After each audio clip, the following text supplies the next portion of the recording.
Muy buenos días. El día de hoy vamos a continuar en nuestro estudio en el que llevamos actualmente. Estamos hablando acerca del orden de la salvación. Recordemos brevemente, el domingo anterior estábamos hablando acerca de la fe y por supuesto la idea del día de hoy es continuar con el paso que la Biblia nos enseña, con lo que la Biblia nos habla y es lo que tiene que ver con la conversión. El día de hoy vamos a hablar acerca de la conversión. Cuando nosotros leemos en el libro de Romanos, cuando Pablo nos habla allí acerca de ese orden de la salvación, vemos que él emplea la palabra justificación. Habla acerca de la elección, habla acerca del llamado, de la justificación y de la glorificación. Pero allí hablando de la justificación, hablábamos hace algunas semanas que al emplear este término justificación está encerrando lo que tiene que ver también con la conversión, la misma justificación, la adopción y por supuesto el tema pasado que tenía que ver con la regeneración. Entonces es importante entenderlo que justificación habla acerca de estos 4 pasos de la salvación, encierra estos 4 pasos de la salvación, empezando con regeneración, luego vemos conversión, justificación y adopción. Hace 8 días hablamos acerca de la fe, aprendíamos este tema tan importante como la fe viene después de la regeneración, pero lo que precisamente quiero que miremos esta mañana es que la fe es antes de la conversión. Es importante entender que la fe está en medio de estos 2 pasos. Antes, perdón, después de la regeneración, pero antes de la conversión. Veíamos, hablando hace 8 días acerca de la fe, que la fe ya sabemos que no es solamente creer, no es que yo me convenzo de algo, me aseguro de algo y por esa seguridad que tengo lo voy a recibir, sino que aprendíamos, limpiamos ese concepto y veíamos que la fe es ser convencido de parte de Dios. Dios nos convence por medio de evidencia clara, por medio de argumentos, Dios nos aclara, Dios nos muestra y todo para que podamos confiar en Él. Esa es la fe bíblica. La fe bíblica no es una fe ciega como se pretende enseñar. La fe es ser convencido por Dios y si nosotros entendemos eso, podremos llegar a comprender que nosotros mismos no podemos llegar a generar fe. Como si un día nos despertáramos y quisiéramos entonces ser personas de una fe grande, llegar a ser personas que se mantienen en fe o como si en nosotros eso estuviera. Es decir, lo importante para aclarar aquí es que la fe no viene de nosotros, la fe proviene de Dios.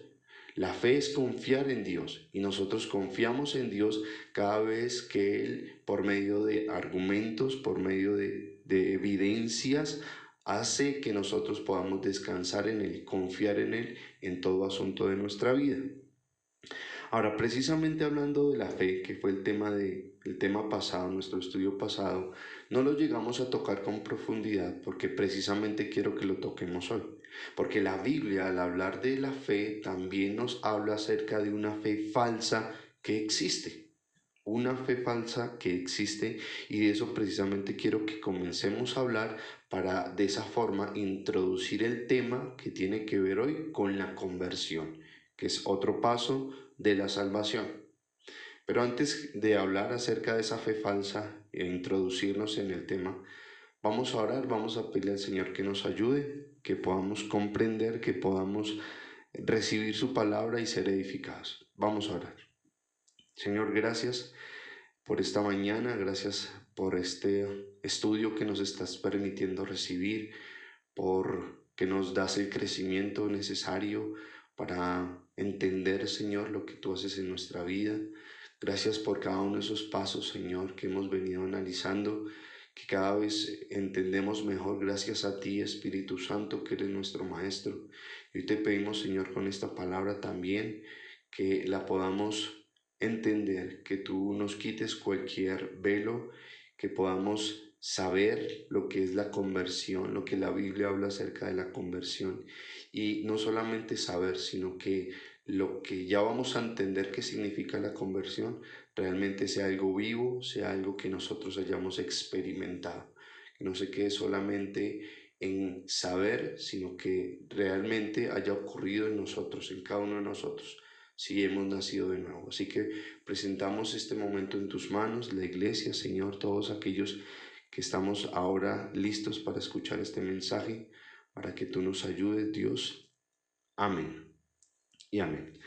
Ok, como les decía entonces, para hablar acerca de la conversión me es necesario primero hablar acerca de lo que la Biblia nos dice en cuanto a una fe falsa que existe. Existe una fe falsa. La pregunta sería entonces, ¿cómo reconocer cada uno de nosotros si realmente la fe que tenemos es la correcta o si tenemos una fe falsa? Para empezar, lo primero que tenemos que entender, mira, para analizar la fe verdadera, para poder nosotros hablar acerca de esta fe correcta, lo primero es que en esta fe tú debes de tener el conocimiento.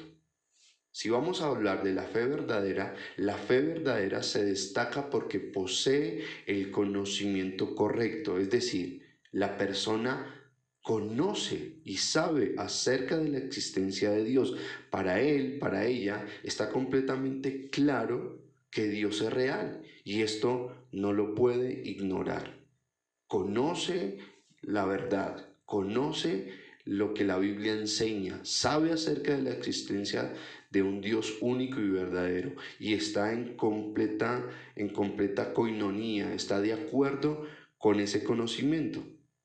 Ahora, no solamente es tener el conocimiento, para hablar de una fe verdadera, lo segundo es que tú debes de estar convencido, debes de asegurar en tu hombre interior, debes de saber, debes de admitir que verdaderamente hay un Dios. Es decir, no solamente que hay un conocimiento, sino que tú crees todo lo que has escuchado. Tú estás convencido, estás asegurado, estás plenamente convencido que lo que has entendido, que lo que te han enseñado es totalmente la verdad. Pero si lo dejamos solamente hasta ahí, en cuanto a la fe, entonces podríamos llegar a decir que esa fe de tener el conocimiento y de creer absolutamente de que es verdad, que es cierto lo que conoces, si solamente tienes fe hasta este punto, entonces tú vendrías a tener la fe que también tiene un demonio. Porque ¿qué nos dice la Biblia acerca de la fe de los demonios? La Biblia dice que los demonios creen, los demonios conocen, los demonios creen y dice que debido a ese conocimiento ellos tiemblan porque saben perfectamente lo que les viene a ellos, porque saben perfectamente la condenación que se les acerca. Entonces, si dejamos solamente hasta este punto la fe de tener conocimiento y creer y estar convencido de ese conocimiento, entonces esa fe sería reducida, esa fe no sería la correcta. Tendríamos que mirar qué falta en medio de esta fe para llegar a concluir que nuestra fe es una fe correcta, que es una fe genuina. Y precisamente de allí quiero continuar. ¿De qué manera, o entonces cuál sería la diferencia entre la fe de un demonio y una fe genuina? ¿Cuál sería la diferencia? Y para eso necesitamos considerar dos cosas. Lo primero es que tú tienes que estar convencido y confiar en lo que Dios dijo. Es decir, tú tienes que conocer la palabra, tú tienes que tener ese conocimiento y estar convencido de que lo que escuchas es la palabra de Dios, que es totalmente creíble, que no hay duda en todo lo que está escrito, en todo lo que tú escuchas. Es decir, Dios dijo que de sus elegidos, ninguno se perderá, sino que todos llegarán a ser glorificados. ¿Puedes llegar a creer esto? Tal vez la mayoría de nosotros diga, claro que lo creo, claro que estoy seguro, estoy convencido y es cierto que a los que Dios predestinó para salvación, ninguno se perderá, sino que todos llegarán a ser glorificados.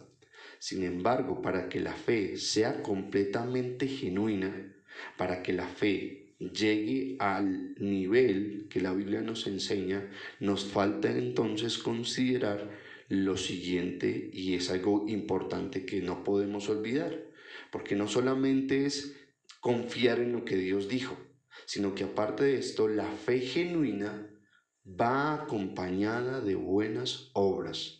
Y esto es lo que ya hace diferente la fe que puede llegar a tener un demonio de la fe que un creyente está llamado a tener. Y la diferencia es que la fe verdadera, la fe genuina, la fe bíblica va acompañada de obras. La Biblia nos enseña, la Biblia nos habla acerca de que la fe sin obras está completamente muerta. Ahora, para poder entender cómo es que la fe va acompañada de obras, es precisamente por esa la razón que vamos a estudiar la conversión. La conversión tiene que ver con la fe que se demuestra por medio de obras. Y como lo vamos a observar y ya lo vas a entender, y es importante que lo vayas separando, es muy diferente la conversión a la regeneración. He visto que algunas personas tienden a mezclarlo, tienden a mirar una misma cosa, pero es diferente cuando tú eres regenerado, cuando naces de nuevo, a cuando vives una conversión, cuando eres convertido. Entonces, de eso es lo que precisamente vamos a hablar esta mañana. La fe verdadera se reconoce porque una persona ha sido convertida, porque una persona comienza a dar frutos buenos. Sus obras comienzan a ser diferentes. La fe verdadera se reconoce por las buenas obras que lleve a cabo. Así que comencemos y hablemos acerca entonces de lo que la Biblia nos habla acerca de esta conversión. ¿Qué dice la Biblia acerca de la conversión? Efesios 2:10. Efesios 2:10 nos dice así: porque somos hechura de Dios, creados en Cristo Jesús para buenas obras, las cuales Dios dispuso de antemano a fin de que las pongamos en práctica. Lo primero es reconocer que este pasaje no está hablando de todo el mundo, no está hablando de todos los seres humanos, sino que está hablando acerca o está hablando de aquellos que estamos en Cristo Jesús, creados en Cristo Jesús, que somos hechura suya, es decir, aquellos que hemos nacido de nuevo. La Biblia dice que los que hemos nacido de nuevo, para aquellos que somos hechura de Dios, Dios con anticipación ha preparado ciertas obras para que nosotros camináramos en ellas, para que nosotros las practicáramos en el transcurso de nuestra vida. Así que si has nacido de nuevo, existen unas obras las cuales debes de practicar. Pero es importante entender que esas obras, así como tu salvación, también fueron predestinadas de parte de Dios. Dios las tiene apartadas, Dios las tiene preparadas. Pero en definitiva, un convertido, un salvo, alguien que ha nacido de nuevo, se reconoce, su fe es genuina debido a las obras que lleva a cabo, debido a los frutos que en esa persona se llegan a ver. Sin esos frutos, es decir, sin esa sin esa conversión, no regeneración, sino conversión, sin esa conversión, sin esas evidencias, entonces su fe no es genuina, su fe es falsa. Por consiguiente, entonces no ha sido regenerada, no ha nacido de nuevo. Quiero que leas por favor conmigo 2 Corintios 5:17. 2 Corintios 5:17 dice así: de modo que si alguno está en Cristo, nueva criatura es. Las cosas viejas pasaron, he aquí todas son hechas nuevas. Si alguno está en Cristo, es decir, si alguno ha nacido de nuevo, si alguien fue regenerado, entonces ya no practica las cosas viejas, las cosas anteriores, sino que el texto nos dice que ahora practica las cosas nuevas, las cosas unas cosas diferentes, no las cosas ligadas al pecado, no las cosas ligadas a la naturaleza pecaminosa, sino que si ha nacido de nuevo, si esa persona realmente fue regenerada, automáticamente va a ser algo que se va a dar sin llegar a forzar nada, sin llegar a obligar a nadie, sino que va a ser algo automático. Si alguien ha sido regenerado, en el acto va a dar ese fruto. En el acto va a comenzar a practicar esas cosas nuevas. Ahora, ¿cuáles serán esas cosas nuevas que nos habla Corintios? ¿A qué se está refiriendo Pablo en cuanto a esas cosas nuevas? Miremos Efesios 2 del 1 al 3. Efesios 2 del 1 al 3.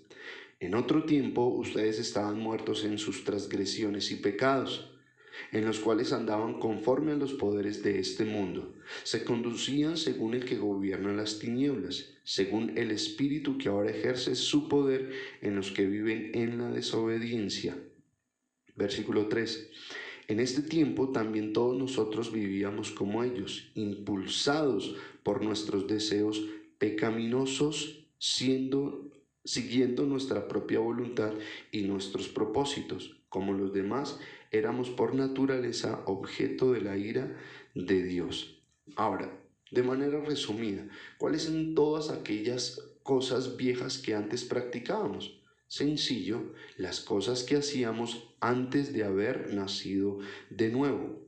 Pero si tú ahora estás en Cristo, todo ese tipo de pecado, todo ese tipo de cosas, todo ese tipo de faltas, todo ese tipo de errores quedan en el pasado.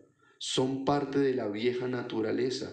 Si has nacido de nuevo, entonces comienzas a practicar las cosas nuevas, las cosas diferentes, cosas que agradan al Señor, obras que Dios ha predestinado para que camines en ellas. De manera que la conversión, a manera de resumen, es alejarse del pecado, dejar de vivir para ti mismo y comenzar a hacer lo que Dios quiere.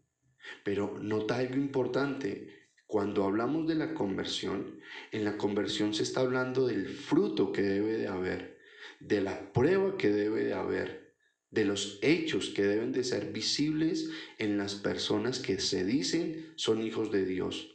Sin esas evidencias, sin ese fruto, sin esas obras, entonces la fe que dices tener no es la fe correcta. Tienes una fe falsa, no es la fe genuina, porque la fe genuina va acompañada de obras. Obras, como ya lo sabemos, predestinadas por el mismo Dios. Ya no vives por tus deseos, ya no vives por tus impulsos, ya no amas lo que antes amabas, ya no quieres estar en lo que antes estabas, sino que por ese nuevo nacimiento viene esa regeneración, y esa regeneración habla de obras totalmente apartadas, obras que glorifican al Señor. Mira cómo Jesús habló de esta conversión en Mateo 7 del 15 al 20. Jesús nos habló de este tema de la siguiente forma, usando la siguiente ilustración. Cuídense de los falsos profetas, vienen a ustedes disfrazados de ovejas, pero por dentro son lobos feroces. Por sus frutos los conocerán. ¿Acaso se recogen uvas de los espinos o higos de los cardos? Del mismo modo, todo árbol bueno da fruto bueno, pero el árbol malo da fruto malo. Un árbol bueno no puede dar fruto malo, y un árbol malo no puede dar fruto bueno. Todo árbol que no da buen fruto se corta y se arroja al fuego. Así que por sus frutos los conocerán. Lo que nosotros vemos claramente es que Jesús, para hablarnos acerca de esta conversión, está usando una analogía que tiene que ver con un árbol bueno y tiene que ver con un árbol malo. Y es algo muy sencillo de entender, es algo lógico. Y se dice claramente que si una persona es hechura de Dios, si alguien ha nacido de nuevo, se llega a convertir entonces en un árbol bueno. Y si es un árbol bueno, por simple lógica entendemos que sus frutos no van a ser malos. Pero si es alguien que no ha nacido de nuevo, llega a ser ese árbol malo. Y como árbol malo, lo que vas a dar solamente será fruto malo. Es cuestión de lógica. No es algo profundo para entender. Es solamente saber que el fruto va a ser algo inevitable en aquellos que nacieron de nuevo, que la conversión va a ser algo que automáticamente se va a dar, que no va a ser algo forzado, sino que va a ser algo genuino. Un árbol bueno da fruto bueno, mientras el árbol malo solo va a dar fruto malo. Oye, tú puedes pensar, pero si ese árbol malo ayuda a los necesitados, si ese árbol malo tiene buenas cosas como ayudar a los pobres, ayudar a alguien enfermito, ¿acaso eso no es agradable delante de Dios? Si está haciendo buenas obras, dando limosna, colaborándole a los necesitados, ayudando a los desamparados, ¿acaso Dios entonces no se agrada de eso que esa persona está haciendo? Ahora, nosotros de alguna manera lo hemos hablado, tal vez no a profundidad, más adelante lo haremos, pero algo importante para entender es que existen dos tipos de justicias. Existe una justicia que es la justicia externa y existe otra justicia que es la justicia interna. ¿De cuál justicia se agrada a Dios? Nosotros por la Biblia sabemos que Dios se agrada únicamente de la justicia interna. Cuando nosotros practicamos la justicia externa y queremos de alguna u otra manera hacer cosas y pretender que por medio de esas cosas obtenemos méritos o vamos a alcanzar ciertos beneficios, Dios en la palabra nos enseña que delante suyo ese tipo de obras, ese tipo de justicia externa, delante del Señor son como trapos de inmundicia.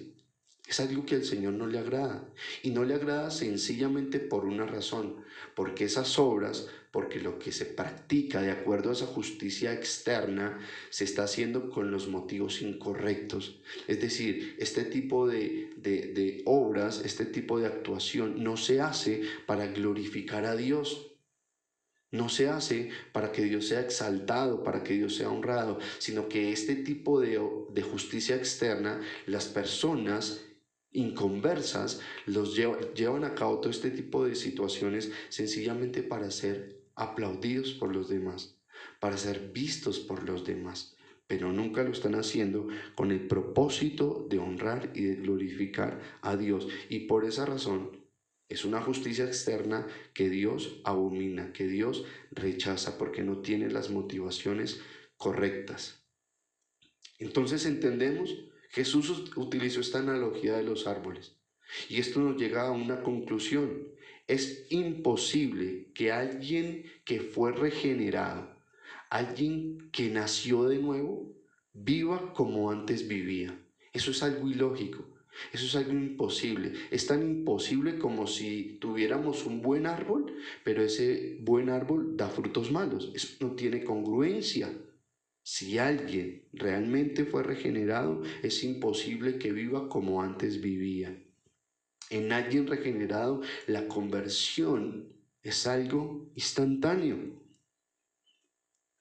Leímos lo que hablaba el Señor Jesús, lo que Él nos enseña acerca de los árboles, pero ahora mira cómo lo presenta el apóstol Pablo. Romanos 6 del 6 al 7.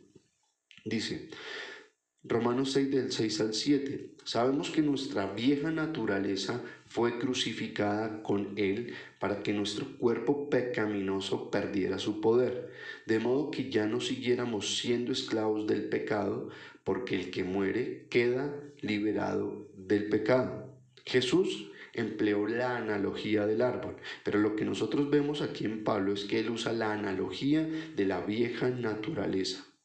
Y está describiendo lo mismo que describió el Señor Jesucristo con el árbol malo.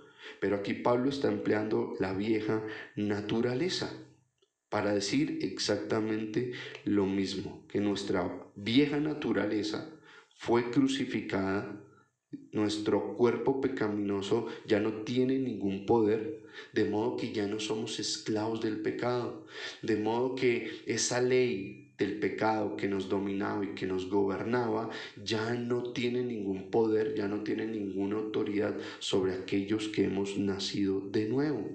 Es decir, tanto el Señor Jesucristo como el mismo Pablo lo que nos están hablando es de un cambio total, Una cosa era la vieja naturaleza, una cosa es el árbol malo, que sencillamente vivía en pro de la carne, vivía para complacer los deseos pecaminosos, pero algo muy diferente es la nueva naturaleza. Estamos aptos, ahora que somos regenerados, ya no estamos esclavos del pecado, sino que ahora estamos en la posición de poder agradar a Dios. Lo podemos hacer debido a que ya no estamos sujetos a esa antigua ley de pecado. Así que cuando eres regenerado y eres conducido por el Espíritu Santo a practicar ciertas obras, esas obras que estás practicando, dirigidas por el Espíritu Santo, son del completo agrado y complacencia a nuestro Dios. Dios se agrada cuando hay un hijo suyo, una hija suya, regenerados, que han nacido de nuevo y que practican las obras que el Espíritu Santo les lleva a practicar, porque son las obras predestinadas por el Padre. Y eso es algo que complace a Dios. Pero por supuesto el Señor rechaza, no se complace en la justicia externa de los impíos, porque lo que hacen sencillamente no lo hacen para el Señor. ¿Ok? Efesios 4 del 22 al 24. Efesios 4, 22 al 24. Con respecto a la vida que antes llevaban, se les enseñó que debían quitarse el ropaje de la vieja naturaleza, la cual está corrompida por los deseos engañosos, ser renovados en la actitud de su mente, ponerse el ropaje de la nueva naturaleza creada a imagen de Dios en verdadera justicia y santidad. Es decir, el mensaje es claro. Si reunimos todos los pasajes que hasta el momento hemos leído, vamos a encontrar un mismo mensaje, un mismo llamado. Deja de hacer lo que antes hacías. Deja de practicar las cosas viejas. Deja de estar siendo dirigido por la naturaleza pecaminosa, la naturaleza pasada, y colócate el ropaje de la nueva naturaleza. De manera que eso es la conversión. La conversión es apartarse del pecado. Pero conversión, como ya lo vamos a ver, no solamente es dejar de hacer lo malo. Conversión no solamente es alejarnos del pecado, sino que la conversión, como ya algunos textos nos lo van a enseñar, la conversión es entonces ahora comenzar a vivir según nuestro Señor Jesucristo. Es comenzar a ir en pos de nuestro Señor Jesucristo. No solamente dejar de hacer lo malo, sino comenzar a hacer lo correcto. No solamente que ya no vamos a dar fruto malo, sino que ahora vamos a dar fruto bueno. Conversión, no solamente alejarnos del pecado, sino además es vivir según nuestro Señor Jesucristo. ¿Ok? Entonces, esto de vivir según nuestro Señor Jesucristo, esto de ir en pos de nuestro Señor Jesucristo, la Biblia nos lo enseña, nos lo habla de manera muy clara en Mateo 16:24. Mateo 16:24 dice así: Luego dijo Jesús a sus discípulos: si alguien quiere ser mi discípulo, tiene que negarse a sí mismo, tomar su cruz, y mira cómo termina el pasaje, y seguirme. Entonces, allí tenemos encerrado en un solo pasaje lo que es la conversión completa. Cuando la Biblia nos dice tiene que negarse a sí mismo, lo que nos está hablando lógicamente es de no seguir haciendo lo que queremos, no seguir cometiendo el pecado que estábamos cometiendo, no seguir viviendo de acuerdo a esa naturaleza pecaminosa. Eso es negarnos a nosotros mismos, eso es tomar la cruz. Pero el pasaje termina y concluye diciendo que después de hacer eso, de dejar el pecado, lo que deben de hacer aquellos que quieren ser sus discípulos, aquellos que han nacido de nuevo, es que lo deben de seguir. Debemos de seguir a nuestro Señor. Debemos de ir en pos de nuestro Señor. Pero aquí viene algo.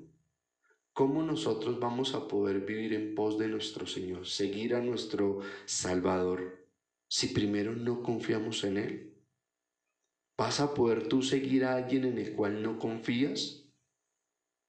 Solamente vas a poder tener la capacidad de seguir al Señor de obedecerlo, de rendirte a Él, de glorificarlo, de honrarlo, de hacer todo para Él el día que confíes plenamente en Él. Pero ¿cómo vas a confiar? Si la confianza solamente estuviera en ti, en creer y autoconvencerte, pocos, en realidad sería imposible más bien seguir a Jesús. Pero por cuanto ya entendemos lo que es la fe, ya entendemos que fe es confiar en Jesús, en Dios, pero lógicamente confiamos porque Él nos persuadió anteriormente, entonces vamos a comprender que todo esto tiene un orden. Vamos a entender aún así que la misma conversión es un regalo que Dios mismo nos da. Para nosotros poder llegar a seguir a nuestro Señor, para que eso llegue a pasar, necesitamos confiar en Él. Pero ¿de dónde viene esa confianza? Esa confianza Él mismo la depositó en nosotros cuando nos convenció por medio de evidencias claras, de argumentos claros. Así que esto nos llega a una conclusión, que la conversión también es algo dado por Dios, que la conversión también es un regalo que Dios otorga a sus hijos, porque sabemos que la conversión viene por fe. Pero esto es conversión, dejar de cometer ese pecado, dejar de vivir de acuerdo a la naturaleza pecaminosa y comenzar a seguir a nuestro Señor Jesucristo.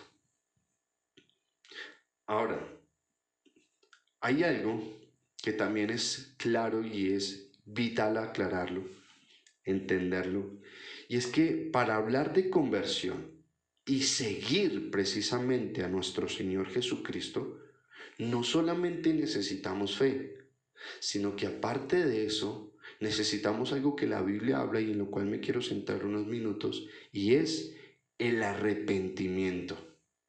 El arrepentimiento es parte de la conversión.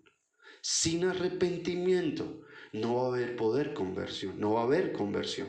Y sin conversión, obviamente nadie va a dejar su pecado y nadie va a seguir al Señor. Entonces necesitas arrepentimiento para que llegues a vivir una vida de conversión. Entonces entendamos un poco cómo ocurren las cosas. Primero, eres regenerado, es decir, naces de nuevo. Pero luego de que naces de nuevo, Dios implanta en ti fe. Dios te da fe, lo que hablamos hace 8 días. Pero luego de la fe, antes de que ocurra la conversión, lo que viene es en la vida del cristiano, lo que surge es el arrepentimiento. Y viene el arrepentimiento después de la fe para que entonces ahora sí venga la conversión. Primero arrepentimiento, luego conversión. Ahora, ¿qué necesitamos hablar en cuanto al arrepentimiento? Es importante primero aclarar que el arrepentimiento no es un malestar interno, como algunos pretenden hacerlo ver. Arrepentimiento no es solamente, no es para nada algo en las emociones o en los sentimientos. Cuando nosotros decimos me siento arrepentido, ¿cierto? Pero lo que detrás de esas palabras de decir me siento arrepentido, las personas llegan a creer que las personas están arrepentidas porque sencillamente se sienten mal, porque están compungidas, porque entonces lloran mucho. Entonces los demás dicen, oye, pero perdónalo, perdónala. Mira que está muy arrepentido, se nota que realmente le duele, se nota que verdaderamente está mal. Pero vuelvo a decirlo, el arrepentimiento no tiene que ver nada con el sentimiento, no tiene que ver nada con un malestar interno, no tiene que ver nada con el llanto. Porque nosotros decimos, mire cómo está sufriendo, mire cómo le duele, está arrepentido, pero eso no es lo que enseña la Biblia. El llanto no tiene que ver nada con el arrepentimiento. Ahora, antes de aclarar lo que realmente es el arrepentimiento, quiero que leamos Mateo 4:17 para darnos cuenta cómo el arrepentimiento es previo a la conversión. Dice Mateo 4:17, desde entonces comenzó Jesús a predicar, arrepiéntanse porque el reino de los cielos está cerca. Ahora, este es el mismo mensaje que predicaba Juan el Bautista, arrepiéntanse. Ustedes recuerdan la predicación de este hombre, Ustedes recuerdan cómo Juan llamaba a todas las personas a que se arrepintieran, a que lo hicieran. Y es el mismo mensaje que está predicando nuestro Señor Jesucristo, arrepentimiento. Ahora, la palabra arrepiéntanse en el griego koine, es la palabra metanoeo. Metanoeo, que significa pensar diferente después de estar con alguien o con algo. Ese es el significado de la palabra arrepentirse o arrepentimiento. Es la palabra griega metanoeo, que significa, vuelvo a decirlo, pensar diferente después de estar con alguien o con algo. Ahora, en nuestro idioma tenemos una palabra muy cercana. Tenemos una palabra que comienza de la misma manera que esta palabra metanoeo, y es la palabra metamorfosis.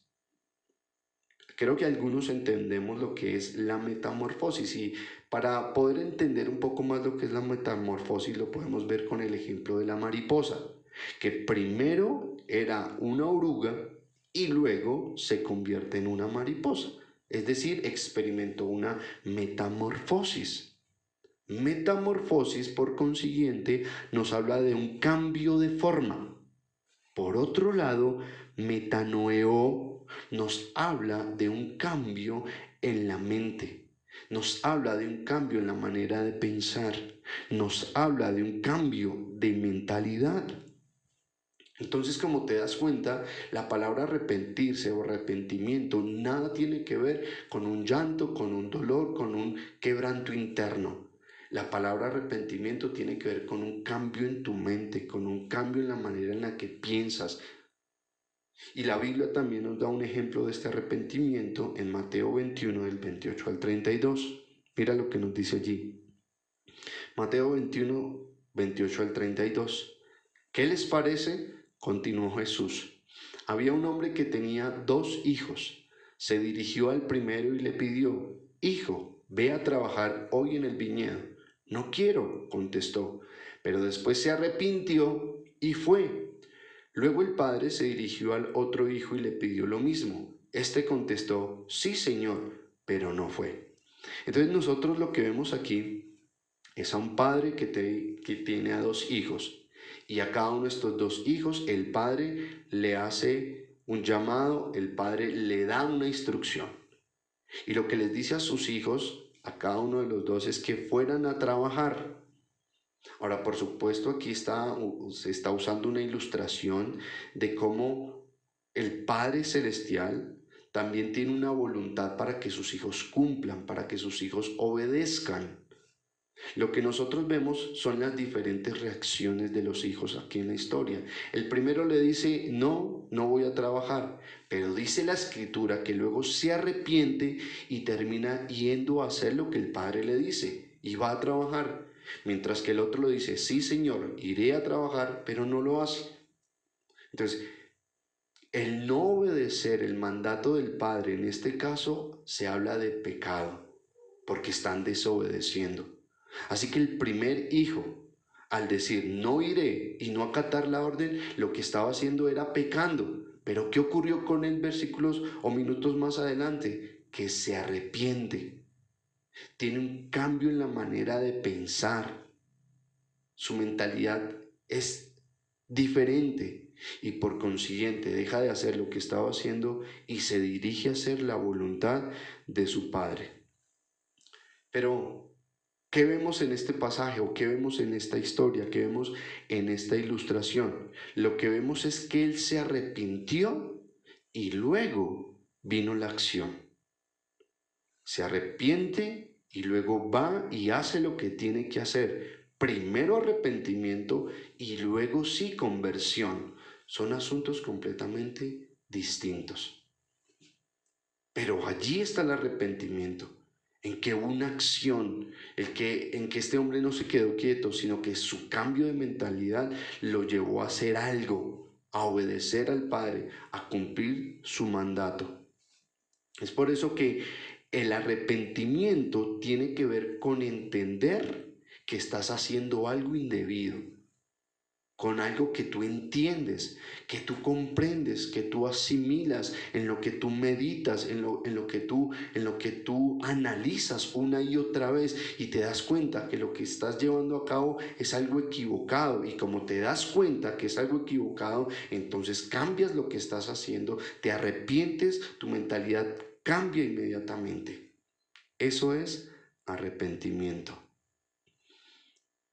Eso es lo que el Señor Jesucristo precisamente les estaba hablando. Al decirles el Señor Jesucristo, como también lo hizo Juan el Bautista, que se arrepintieran, lo que Jesús les estaba diciendo era, oiga, analicen lo que están haciendo, entiendan lo que están haciendo con sus vidas, ténganlo en cuenta. Medítenlo, porque viene un juicio. Y si ustedes siguen actuando de la misma manera y no tienen ese cambio en su forma de pensar, van a salir más librados de ese juicio. Están en serios problemas. Por lo tanto, arrepiéntanse, cambien su manera de pensar. Por obvias razones es que nosotros en nuestra predicación del Evangelio no podemos dejar de un lado el arrepentimiento. Si dejamos de un lado el arrepentimiento, entonces no estamos predicando las buenas nuevas. Pero lógicamente, como a lo mejor lo estás pensando, porque ya lo hemos estudiado, nosotros ya sabemos que el arrepentimiento solamente puede venir en alguien que ha nacido de nuevo. Porque para el hombre natural las cosas de Dios son sencillamente locura, no las puede de discernir espiritualmente. Así que si alguien le dice arrepiéntanse o arrepiéntete, sencillamente un natural, alguien inconverso, jamás lo va a poder llevar a cabo. Solamente alguien elegido, solamente alguien apartado por Dios, solamente alguien que Él ha llamado.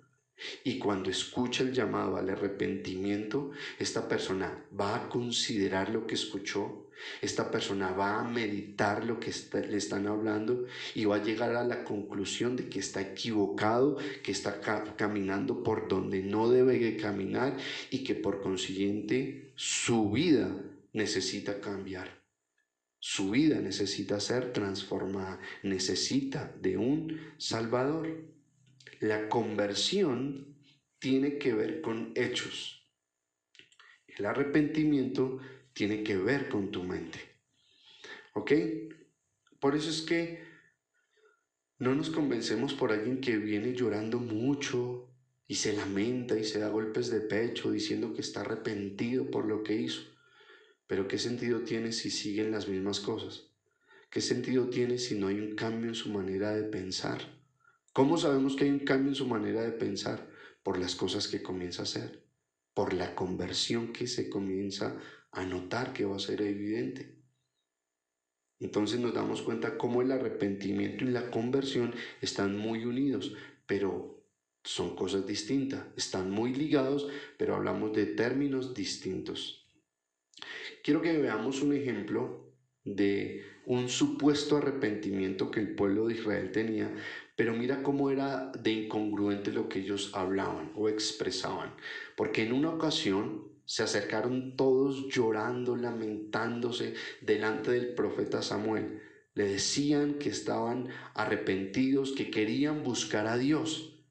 Pero lo incongruente del asunto es que Samuel les dice, ¿por qué vienen aquí a llorar? ¿Por qué vienen aquí a lamentarse diciendo que quieren buscar a Dios, que están arrepentidos, cuando en las casas aún sus ídolos permanecen de pie? Entonces mira lo lógico del asunto. ¿De qué arrepentimiento ellos estaban hablando? Si se supone que estaban arrepentidos por la idolatría que ellos tenían, pero aún sus ídolos permanecían en sus casas. Lo sensato, lo correcto, el orden natural del asunto es que primero se deshacieran de esos ídolos, los destruyeran y luego sí vinieran completamente humillados, arrepentidos por ese cambio de mentalidad delante de la presencia del Señor. Por eso es que nosotros lo debemos de ver de esa manera. Es así como la Biblia nos lo enseña. Si hay arrepentimiento, los frutos serán visibles. Si no hay fruto en la vida del creyente, es decir, si no hay conversión, nunca hubo un genuino arrepentimiento. Entonces, el llanto, el dolor que expresaba cuando llegaba a la iglesia, que él quería caminar, que ella ahora sí iba a dejar todas las cosas, que no iba a importar, que así se levantara toda la familia, pero que ella iba a perseverar, que él se iba a mantener. Pero si todo eso no concluye o no se termina mostrando en frutos, en una genuina conversión, entonces lo que pasó con esa persona nada tiene que ver con arrepentimiento. A lo mejor experimentó una tristeza interna, pero no el arrepentimiento que nos habla de salvación. No experimentó una fe genuina. Mira como dice Hechos 26, versículo 20. Al contrario, comenzando con los que estaban en Damasco, siguiendo con los que estaban en Jerusalén y en toda Judea, y luego con los gentiles, a todos les prediqué que se arrepintieran y se convirtieran a Dios, y que demostraran su arrepentimiento con sus buenas obras. Este pasaje nos remata de manera perfecta todo lo que hemos hablado. Es la predicación de Pablo, es la manera en la que se debe de enseñar, son los pasos de la salvación. A todos les prediqué, en primer lugar, que se arrepintieran. Y luego de que se arrepintieran, se convirtieran a Dios, es decir, los frutos, y que demostraran su arrepentimiento con sus buenas obras. Así que la conversión es la prueba de un verdadero arrepentimiento. Entonces, iglesia, con esto quiero comenzar a cerrar. Quiero llegar a la conclusión de este mensaje, porque en realidad es claro, tal vez podemos ahondar en muchas cosas más, pero sencillamente la raíz es lo que acabamos de ver. Hay muchas maneras que la Biblia nos enseña y nos deja ver quién verdaderamente vivió un arrepentimiento, quién verdaderamente fue regenerado por las obras correctas que está llevando a cabo. Nos hablan de su fe genuina. Hay muchas maneras que la Biblia nos habla acerca de esto. Una de ellas, por ejemplo, puede llegar a ser cuando tu hermano peca contra ti. La Biblia dice que cuando eso pase, ve y repréndele estando tú y él a solas. Si no te escucha, entonces ve con testigos.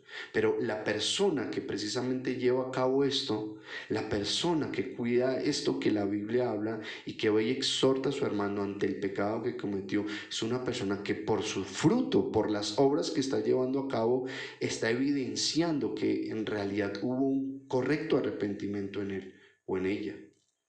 Hay muchas maneras de bíblicamente demostrar que alguien realmente se arrepintió, que alguien verdaderamente nació de nuevo y que su conversión así lo deja ver, así lo evidencia. Otra de ellas, por supuesto, es en aquellos que entienden que si es hijo de Dios, ahora tienen un servicio para llevar a cabo. El servicio es para aquellos que han nacido de nuevo. Pero ese servicio, mira, en realidad las personas convertidas no van a ser las personas que están esperando, bueno, yo espero a ver qué me dicen en qué sirvo. No, en realidad un convertido con un arrepentimiento correcto, con una fe genuina, va a estar buscando, va a estar preguntando, porque entiende que esa es la voluntad de Dios para su vida y que si no lo hace el día de mañana, cuando esté en la presencia del Señor, sabe que Dios de eso le va a tomar cuentas. Entonces una persona convertida estaría buscando constantemente en qué le ponen a servir en la congregación. No se sienta a esperar a ver qué le dicen y si no le dicen nada, entonces pasa de largo. Un convertido no vive de esa forma. Hay maneras, bíblicamente, vuelvo a decirlo, en que se demuestra quién realmente está dando frutos, quién realmente está caminando en esas obras preparadas por Dios de manera anticipada. Conversión, dejar de pecar y estar ahora en la capacidad de agradar a Dios. ¿Esto pasa o no pasa? ¿Esto es claro en una persona o definitivamente no es claro? ¿O está o no está? No estamos hablando de términos medios. Yo tampoco estoy diciendo que en ese momento el cristiano se vuelve alguien que perfecto, que no comete errores, no. La Biblia dice que el convertido no practica el pecado. Una cosa diferente es que tú te tropieces. Una cosa diferente es que estés caminando en pro de agradar al Señor, de seguir al Señor y tropieces y algo se sale de control y algo que no esperabas te hace caer, cometiste un error, caíste en la tentación. Una cosa es que te tropieces, pero otra cosa es que intencionalmente estés buscando el pecado, que adrede lo estás haciendo, que lo deseas y que estás programando todo a tu alrededor para caer. Es muy distinto a alguien que tropieza, porque va a ser muy ocasional, porque se va a levantar y va a continuar con el mismo deseo de mantenerse apartado, de mantenerse limpio para su Señor. Pero por otro lado, alguien que no tiene el más mínimo interés de vivir de acuerdo a la voluntad del Señor, no tiene ningún sentido llegar a decir que es alguien salvo. Por eso, como lo hemos dicho, cuídate de decirle a todas las personas hermano, hermana, cuando en realidad lo que está alrededor de nosotros es una cantidad de cabras locas que nada tienen que ver con la salvación, con ser hijos de Dios. ¿Entiendes el mensaje de la conversión? Por eso, ¿qué sentido tiene que tú sigas forzando a personas que no han nacido de nuevo, que no han sido regeneradas, que no se les ha dado fe, que no han tenido arrepentimiento, personas que no han sido convertidas? ¿Qué sentido tiene que les sigas diciendo y forzando y hablando para que cambien su comportamiento? Lo que estás haciendo es dar coces contra el aguijón. Te estás tropezando tú mismo en algo que jamás va a pasar, porque esos cambios, esa conversión, esos frutos, esas obras buenas, solamente se va a ver en los que han nacido de nuevo, en el árbol bueno. Un árbol malo jamás va a poder dar fruto bueno. Y esto me causaba a mí mucho interés y me llamaba la atención, porque precisamente recordaba lo que son los grupos de jóvenes en las iglesias. En los grupos de jóvenes de las iglesias es donde, no digo que solamente en este sector, es a nivel general, en la iglesia de los adultos también, pero en los grupos con los jóvenes se ve especialmente esto, porque tú ves a personas, a jóvenes, que pueden estar en una reunión compartiendo con un lenguaje muy espiritual, muy bonito, pero tan pronto tú les das la espalda, esos muchachos van a lo mismo de siempre, se entregan a las mismas cosas de siempre. Y es donde comienzan a llevar una doble vida. Muchos llegan y concluyen, bueno, pues a la larga es mucho mejor que estén aquí en la iglesia y que no estén afuera en la taberna o en los bares. ¿Qué sentido tiene que estén por 2 horas en la iglesia? Cuando primero, en esas 2 horas su corazón no está allí, pero segundo, cuando salen de la iglesia, en lo que van a terminar haciendo es en lo que su carne les está pidiendo, es lo que ellos mismos anhelan. Y pueden estar un sábado en una gran reunión, en un evento cristiano, pasarla muy bien, con muchas actividades, leyeron la Biblia, hasta pudieron llorar, se compungieron, pero en la noche los vas a ver borrachos en los bares del pueblo, en los bares de la ciudad, porque no hablamos de conversión, hablamos es de un dolor interno, no hay ningún arrepentimiento, allí no hay nuevo nacimiento. Y esto lamentablemente se ve mucho en los grupos de los jóvenes, pero también se ve en la iglesia adulta, aunque de manera un poco más disimulada. ¿Te das cuenta de la realidad? Y por eso es que el lenguaje cristiano o ese lenguaje religioso se vuelve tan peligroso. Porque ¿qué nosotros tendemos? Nosotros tendemos a asimilar cosas. Es decir, si nosotros vemos a alguien con bata, pensamos, este mínimo es un doctor, mínimo es un enfermero, porque lo vemos con una bata. De la misma manera nos pasa en el ámbito cristiano.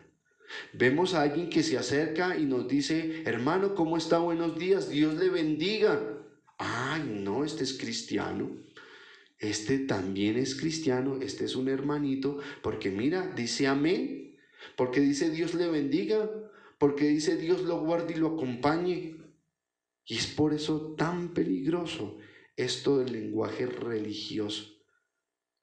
Lamentable es que muchos cristianos piensan que por usar ese tipo de palabras y ese tipo de lenguaje, entonces se está hablando con un hijo de Dios, pero eso es una gran mentira. Porque tan pronto son realmente ellos mismos en sus casas, como son, sus palabras ahí sí van a ser las que están en su corazón. Va a florecer lo que verdaderamente ellos son. Pero afuera hay un lenguaje espiritual. Y lo más lamentable es que los cristianos, la iglesia, ha llegado a entender que por esas palabras, que por ese lenguaje, entonces todos son hijos de Dios. Cuando lo que la Biblia nos dice es que por sus frutos, por la conversión que hay en él o en ella, es que se puede llamar un verdadero hijo o hija de Dios. Así que, para que, ¿de qué manera puedes estar seguro? Puedes estar segura de que tu fe es una fe genuina. Tu fe es genuina de acuerdo a lo que son tus obras. Si estás o no estás caminando en las obras que Dios preparó de antemano. Mira, te lo digo de esta manera. Tiene que haber un cambio en ti que no proviene de ti, obviamente, sino que proviene de Dios, pero que todos lo vamos a poder ver. Eso es conversión. Y no podemos seguir siendo engañados pensando que va a ser algo gradual, que sí es cierto, vamos a hablar de la santidad. Y en la santidad es algo en lo que yo debo de intervenir. Hasta el momento en lo que hemos hablado, todo proviene de Dios en los pasos de la salvación. Todo lo que hemos dicho hasta el momento, todo proviene de Dios. En la santidad, lógicamente van a haber unas cosas en las cuales vamos a luchar. Pero si hablamos de la conversión, de ese arrepentimiento, estamos hablando de que hubo un cambio radical en la manera en la que tú te relacionabas con el pecado, en la manera en la que tú veías el pecado. Antes te agradaba, pero ahora lo aborreces. Antes te degustabas en él, pero ahora no quieres estar cerca de él. Entonces hay un cambio total y no podemos ser en eso tibios. Es verdad que el cristiano va a caer y va a tropezar, pero en lo que hay en su corazón, esa conversión, esa fe genuina, definitivamente lo va a llevar a levantarse, a perseverar. Dios le va a hacer perseverar y no va a querer seguir hundido en las mismas situaciones. Y sí, cosas de su naturaleza pecaminosa automáticamente se van a ir. Pecados de su vida anterior se van a ir. Y obras buenas, frutos buenos de arrepentimiento van a comenzar a aparecer. Y los demás lo vamos a notar. Los demás lo van a ver. Entonces esto es lo que la Biblia nos habla de la conversión.